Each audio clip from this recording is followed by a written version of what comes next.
My neighbor across the street at Granite Apiaries had a beautiful potato harvest recently, so I bought a potato from him, an onion, and some garlic, and I grew some kale over here at my farm. It's dinner for one at the flower farm. My son is at his dad's house for the weekend, and my parents are taking a much-deserved break from helping me out. So I'm making a vegetable stew that I'm probably the only one in my family that would like to eat.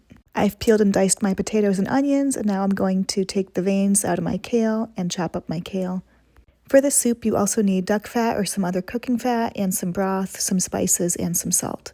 I'm chopping this kale into 1-inch pieces because it will shrink down a lot when it cooks. I've got my flavorful hard-neck garlic from Granite Apiaries, and you want to crush the garlic to release more flavor before mincing it. Melt the duck fat in a pan over medium heat. I guess you could use butter or olive oil if you're a vegetarian, but duck fat really brings out the flavors in the vegetables, especially paired with the potatoes. It's amazing. Sauté the onions with some salt for a few minutes before adding the garlic.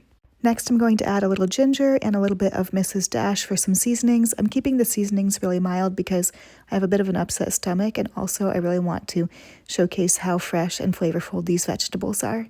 As you mix the spices in and sauté the onions and garlic a little bit more, you should notice some brown stuff start to build up on the bottom of the pan. That's the flavor. Don't worry about this sticking to the bottom of the pan. We'll deal with it in the next step. Go ahead and get a pint of broth. I'm using some broth from some meat rabbits I raised. You can use whatever broth you like.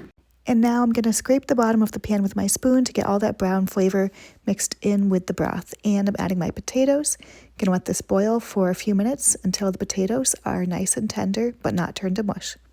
Add in the kale. It might seem like a lot, but it's going to shrink down a lot, and boil that for a few more minutes with the lid on the pot. Now it's time for me to enjoy my delicious soup.